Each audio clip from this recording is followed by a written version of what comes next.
अस्सलाम वालेकुम नाज़रीन, आसपास होम कुकिंग में आपको वेलकम करती हूँ। आज मैं बना रही हूँ टूटी फ्रूटी या अशरफियाँ। ये मैंने पपीता लिया है, कच्चा पपीता, मैं इससे बना रही हूँ। मुझे बस इतना ही मिल सका है, तो मैं पहले इसके बीज वगैरह अलग करूँगी और इसकी स्किन अलग कर दूँगी। ये इसको छील लूँगी अच्छी तरह से, मैंने इसको धो लिया था। इसको मैं छील लूँगी और फिर उसके बाद कट करके आपको दिखाती हूँ कि कच्चे पपीते से किस तरह से अशरफियाँ या टूटी फ्रूटी बनाते हैं। देखिए नाज़रीन, मैंने पपीते के ऊपर से छिलका उतार लिया है। इतना बारीक छिलका है ये, इसको मैंने उतार लिया है और इसको मैंने इस तरह से पीसेस में कर लिया है। ज़्यादा बड़े हैं तो उसको मैं दरमियान में से कट करूँगी और उसके बाद इनके चौकोर पीसेस कर लूँगी और अभी कट करती हूँ मैं। इनको बारी बारी इस तरह से कट करते रहेंगे। इनको ज़्यादा छोटा नहीं करना और ज़्यादा बड़ा भी नहीं करना। नॉर्मल साइज़ में इनको इस तरह से पीसेस कर लेंगे। इसी तरह से मैं सबके करती हूँ, फिर मैं आपको दिखाती हूँ। देखिए नाज़रीन, ये सारे पीसेस ऐसे मैंने कट कर लिए हैं। अब मैं इनको पानी में डाल रही हूँ बॉईल करने के लिए।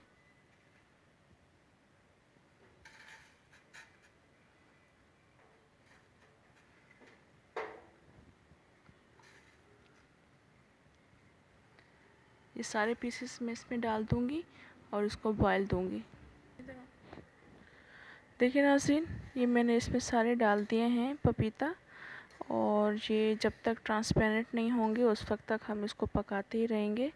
अभी पानी में बॉईल आया है, तो ये देखते हैं कितने मिनट में बॉईल होते हैं। उसके बाद फिर मैं आपको इसकी कंडीशन दिखाऊंगी।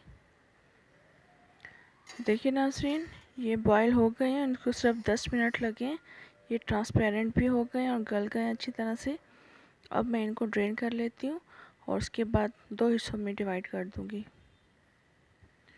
ये देखिए नाज़रीन, मैंने पपीते को जो मैंने ड्रेन कर लिया था उसको मैंने 2 हिस्सों में डिवाइड कर दिया है और मैं इसको अब कलर लगाऊंगी। एक को ग्रीन करूंगी, एक को रेड करूंगी, जो मोस्ट कॉमन कलर्स हैं। आप अपनी मर्ज़ी से कोई से भी कलर दे सकते हैं, मगर मैं एक ग्रीन कर रही हूँ, एक रेड कर रही हूँ। उसके लिए पहले मैं शीरा तैयार करूँगी और उसमें मैं फिर इनको डाल दूँगी।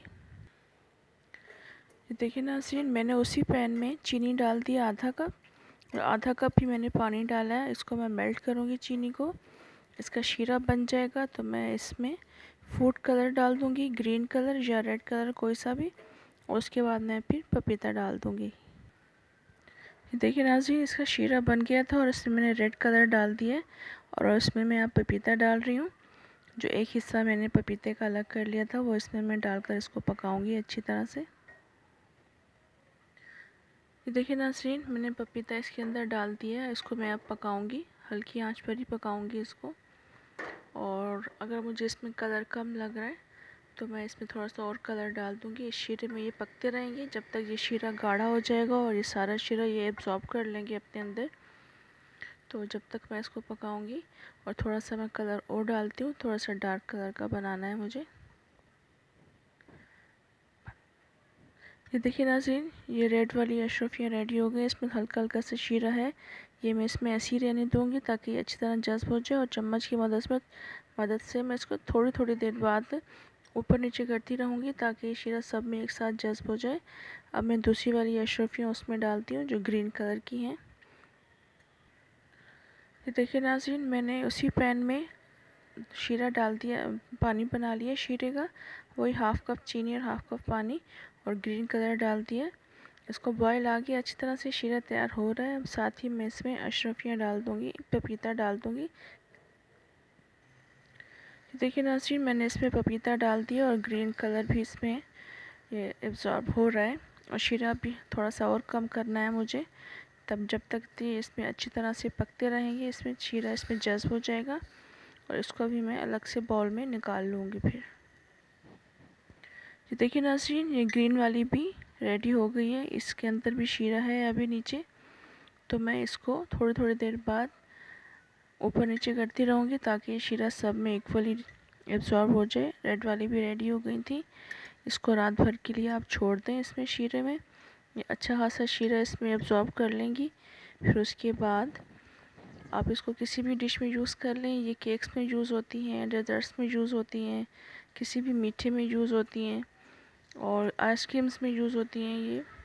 तो इसको बनाकर आप घर पर रख लें और इन्जॉय करें।